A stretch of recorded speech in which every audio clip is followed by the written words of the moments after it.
Ash is really bad. It's really bad. I just stopped him and killed him. I just made this one. Please, kill me now. I just made this one. That heart-stopping 911 call was made by a 31-year-old woman named Rebecca Louise Press in South Wales in July of 2022. On the night that the tragedy took place, Rebecca got super drunk and high off illegal drugs. Then, after an argument with her mother, Michelle's best friend, she did the unthinkable. On this day, Rebecca had been hanging out with 57-year-old father of one, Richard Marc Ash. The day started out pretty normally with Rebecca, Richard, Michelle, and a few neighbors all hanging out outside in the garden. They were drinking and watching a game of rugby on television, but Rebecca, who was mixing both alcohol and drugs together, became incredibly intoxicated throughout the day. This only continued up until when she and Richard decided to walk to the local pub together. Check out this haunting CCTV footage that captured the last minutes of Richard's life before the unthinkable happened.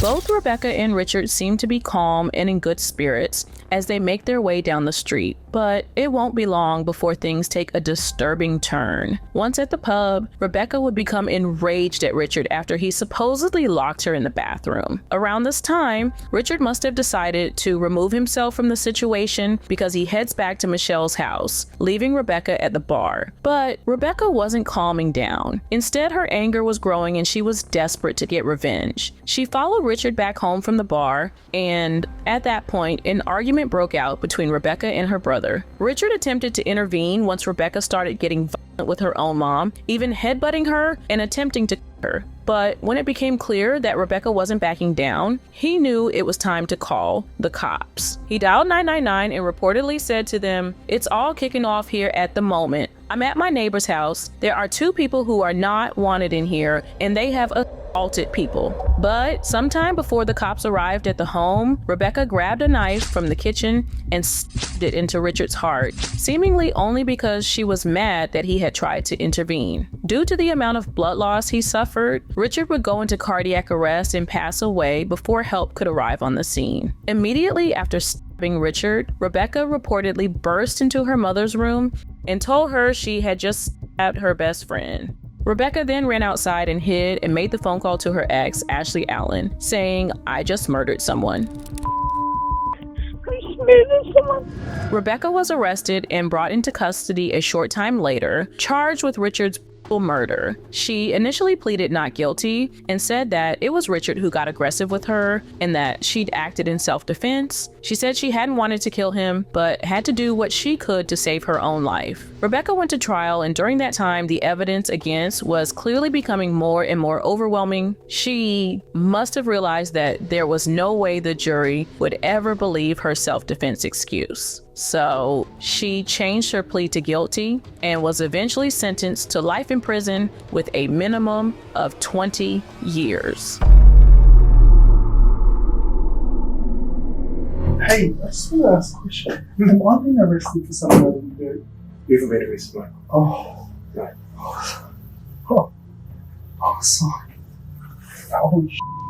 In this next story, we're going to hear about a girl who did the same thing that lots of young women around the world have probably done in their life at least once. She met up with a man who she met on a dating app, specifically Tinder. But what Grace Mullane didn't know was that the man she was meeting up with was an evil monster who would commit acts that were utterly unthinkable. Let's get into it. 22-year-old Grace Mullane of Essex, England, was known as a very loving and creative girl who was very close to her family. She had recently graduated from the University of Lincoln with a degree in advertising and marketing. She was very excited not only to begin her career, but to explore all that the world had to offer. For years, Grace had been saving up for a solo backpacking trip that she was planning. Her first stop would be Peru, followed by other parts of South America, and eventually New Zealand. When the time arrived for her trip, Grace's parents were understandably a bit worried. After all, she was only 22 and she would be traveling around the world on her own. But they also understood that this was her dream and that she was old enough to make decisions on her own. So she bid her family goodbye, promising to keep keep them updated on her travels by posting on social media. The first portion of Grace's trip went well, and after about a month, she would arrive in New Zealand right on schedule. She checked into a hotel called the Base Backpackers, where she would meet up with some other people who were also traveling. But aside from these few acquaintances, Grace was in a different country where she knew hardly anyone. She decided to use Tinder to try to connect with someone her age and ended up talking to a man named Jesse Kempson. The two of them decided to meet up for drinks on the evening of December 1st, 2018. Ahead of the meeting, Grace was supposedly a little hesitant. After all, she was not in her home country, and this was a man she had never met before. But through his messages back and forth, Jesse was very convincing, and she eventually agreed. In this footage here, you can see the moment that Grace and Jesse first met in an outdoor entertainment complex and share a hug. Then they head to a nearby restaurant to get drinks. At first, things between Grace and Jesse seemed to be going well. In fact, at one point, she even runs to the restroom to text a couple of her friends about how she thinks that they are truly connecting. The pair would later leave the bar and head off to another spot called the Bluestone Room, where they had some more drinks. They were then seen looking cozy as they exited and eventually made their way to the hotel where Jesse was staying at the time. We get one last glimpse of them appearing happy and jovial as they take the elevator up to Jesse's floor. This would sadly be the last time that Grace would ever be seen alive. The next day was Grace's birthday, and as soon as morning came, her friends and family began sending her happy birthday messages. But tragically, she would never receive those messages because her phone had been turned off. As the hours passed by and still Grace hadn't answered anyone, her loved ones became very worried and eventually notified New Zealand law enforcement. The cops went to her hotel room and discovered that most of her belongings were still there. They thought that it was possible that she had just stayed the night with someone else and hadn't told her family back home. But as time continued to pass by without any sign of Grace, the cops started to question if something more sinister could have happened to her. Grace was officially reported as missing, and detectives began checking CCTV footage to try to piece together where Grace went and what she did during the last moments anyone had heard from her. They also checked her social media profile and noticed that someone had recently commented under her recently updated profile picture. The comment read, "Beautiful, very radiant," and the name attached to that person's profile was Jesse Kempson. Law enforcement would eventually determine that Jesse was the last person who had been with Grace before she went missing. The more that they learned about Jesse, the more disturbing things they uncovered. They learned that he was known for being an angry and violent womanizer who had been fired from multiple jobs. It was becoming more and more likely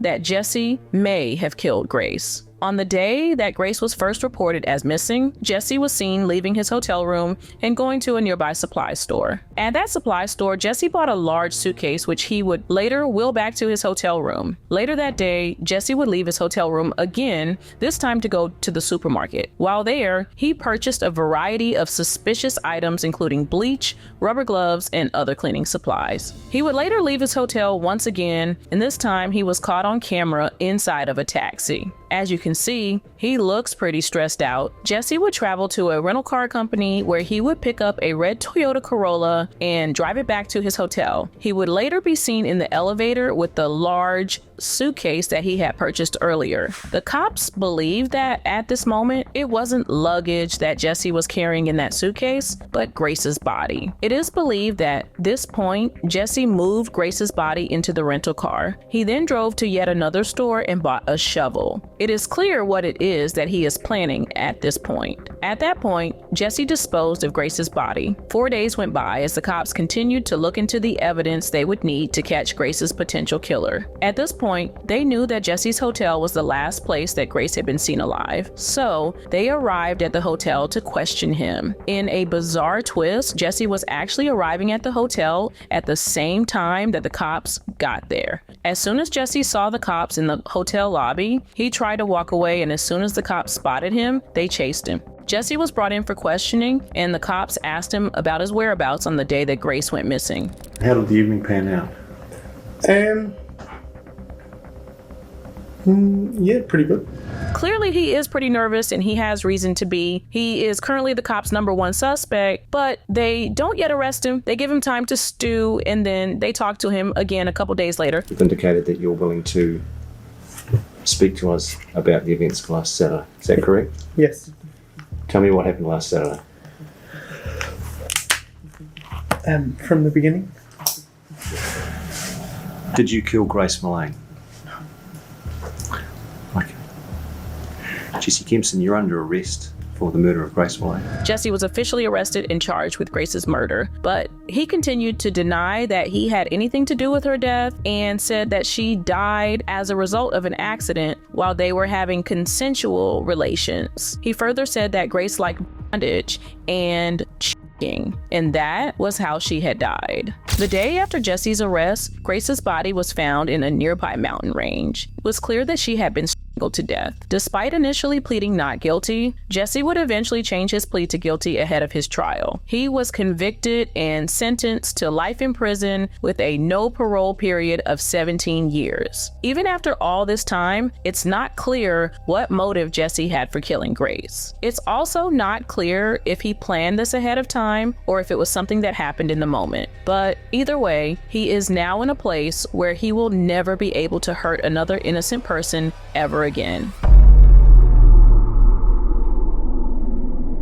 In this last disturbing case, we'll learn about 24-year-old Sydney Loof, a store clerk from Lincoln, Nebraska, who went missing after meeting up with another woman who she met through Tinder. The woman's name was Bailey Boswell. On November 15th of 2017, Sydney took a selfie of herself and sent it to a friend with the caption saying, "Ready for my date." She appeared excited and optimistic about what was to come from meeting up with Bailey. But little did she know at the time that this would be the very last Snapchat she would ever send. The next day, November 16th, Sydney didn't show up to work and didn't get into contact with any of her family members or friends to let them know what was going on. This was very much out of her nature, so they immediately knew that something was horribly wrong. They reported her as missing that same day. George Loof, Sydney's dad, spoke out at a press conference urging anyone who knew anything about her disappearance to speak up.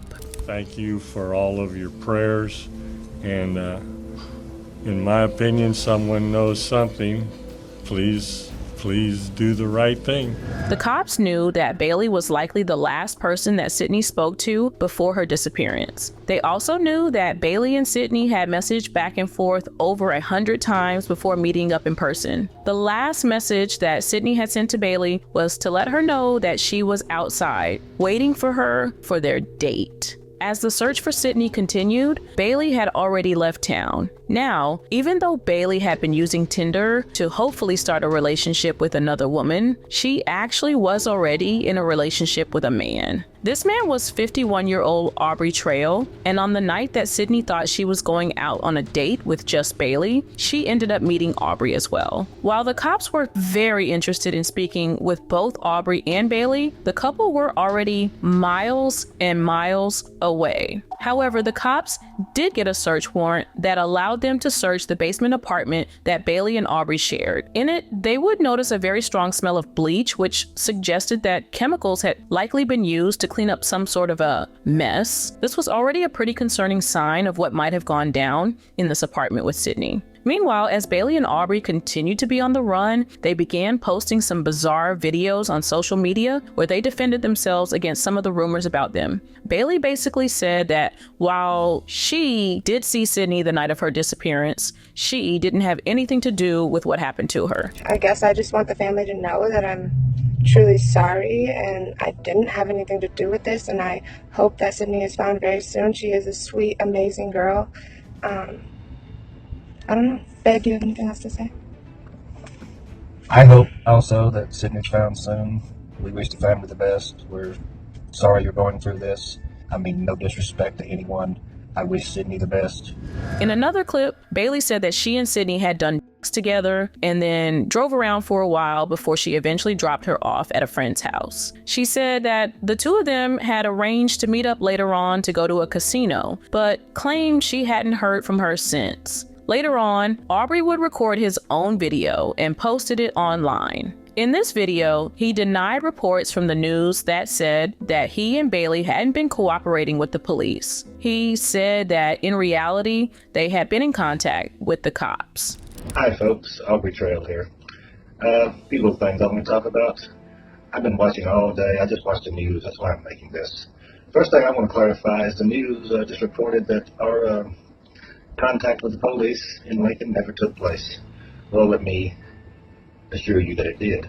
So, if we're going to talk, let's try to get it straight. I mean, the police can say or do what they want, as I can, so you'll believe what you believe. This was apparently his attempt at clearing his name, but it is easy to see just how defensive he is. And after all, if he is truly innocent, then why did he go on the run? But I've been watching a lot of posts and comments today. So far today, from the comments, we have apparently murdered this lady. We have apparently put her into human trafficking and sold her. And not only did we do that, we used the money. We went to the casino that weekend and used the money that we sold her for. So basically, Aubrey's claim is that he and Bailey are completely innocent in all of this and had nothing to do with Sydney's disappearance, but the cops didn't believe them. The couple managed to stay on the run until November 30th, when the cops finally caught up with them and arrested them. Still, they would need more proof to charge them with Sydney's actual murder. When the cops managed to find this eerie CCTV footage of the couple at Menards making some disturbing purchases, they knew they had what they needed. The couple reportedly bought knives and other tools that one might use to dismember a body, but still, without Sydney's body, it would be difficult to charge them with her murder. It wasn't until early December that everyone's worst fears were confirmed, and Sydney's body was found in a ditch, stuffed in a trash bag. Her body was badly mutilated, and the only way that the investigators were even able to tell it was by a tattoo on her arm. Both Bailey and Aubrey were charged with Sydney's murder. During a dramatic courtroom moment during trial, Aubrey made an outburst before stabbing himself in his neck in an attempt to kill himself. Bailey is innocent, and I curse you all. Stop recording. But Aubrey's attempt to take his own life was not successful, and he was convicted of Sydney's murder and placed on death row. Bailey received life in prison without parole, despite the fact that many people believed that she too deserved to die for the role she played in Sydney's death. Thanks for watching, and don't forget to subscribe to Trapdoor Crime.